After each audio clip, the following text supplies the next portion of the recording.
নদিয়ার রানাঘাটের বিজেপি প্রার্থী একজন তরুণকে লাথি মেরে তাকে শারীরিকভাবে আক্রমণ করেছেন বললেন অভিষেক বন্দ্যোপাধ্যায়। নদিয়ার দত্তফুলিয়ায় রানাঘাট তপশিলি লোকসভা কেন্দ্রের তৃণমূল কংগ্রেস প্রার্থী ডাক্তার মুকুটমণি অধিকারীর হয়ে এদিন বিকেলে ভোট প্রচারে এলেন তৃণমূলের সেকেন্ড ইন কমান্ড সাংসদ অভিষেক বন্দ্যোপাধ্যায়। ভোট প্রচারে এসে অভিষেক বন্দ্যোপাধ্যায় বক্তব্য রাখার সময় বলেন, গত 3 দিন আগে মা বোনেরা দেখেছেন এখানকার রানাঘাটের বিজেপি প্রার্থী তথা প্রাক্তন সাংসদ জগন্নাথ সরকার একজন জনজাতি মূলবাসী তরুণকে নিজের পায়ে লাথি মেরে তাকে হেনস্থা করেছে এবং শারীরিকভাবে আক্রমণ করেছে। গত উপনির্বাচনে শান্তিপুরের বিধানসভা দখলে আসে তৃণমূলের।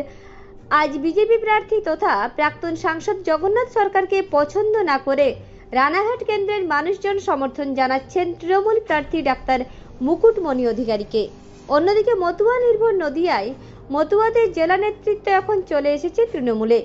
এমনকি বিজেপির বিধায়ক পদ থেকেও পদত্যাগ করেছেন রানাঘাট লোকসভা কেন্দ্রের তৃণমূল প্রার্থী ডাক্তার মুকুটমণি অধিকারী।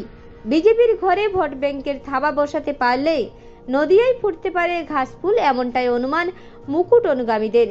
এদিনের অভিষেক বন্দ্যোপাধ্যায়ের এই সভা দত্তফুলিয়া স্থান হওয়ার কারণে অত্যন্ত গুরুত্বপূর্ণ হয়ে গেল রানাঘাট লোকসভা কেন্দ্র তৃণমূলের পক্ষে। নবদ্বীপ, শান্তিপুর, রানাঘাট দক্ষিণ সহ বেশ কিছু বিধানসভা থেকে আশানুরূপ ফল পেতে পারে তৃণমূল।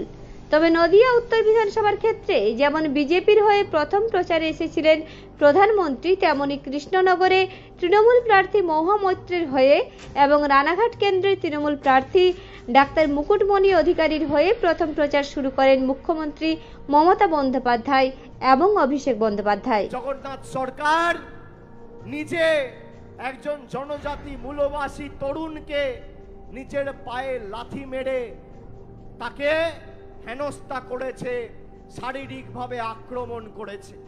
আমার এসটি মায়েরা ভাইয়েরা, আপনারা দেখেছেন 3 দিন আগের সেই ঘটনা।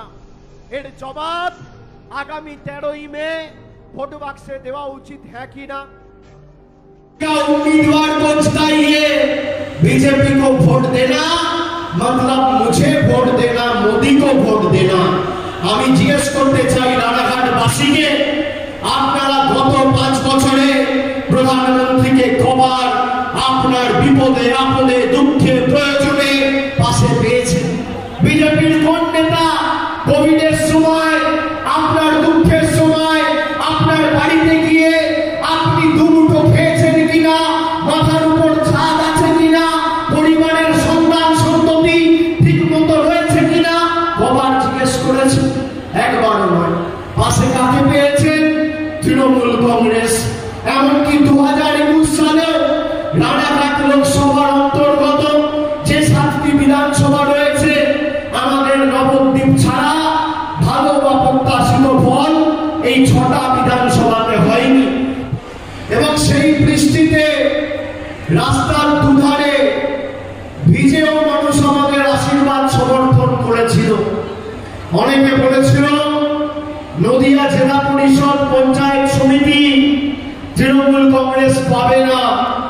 আমি রানাঘাটে সভা করে আপনাদের আশীর্বাদ খালি পাথেয় করে সমর্থন ভালোবাসাকে চাক্ষুষ করে উপলব্ধি করে আপনাদের সাক্ষী রেখে বলেছিলাম যে তৃণমূল কংগ্রেস নদিয়া জেলা পরিষদ পঞ্চায়েত সমিতি এবং গ্রাম সভা জিতবে।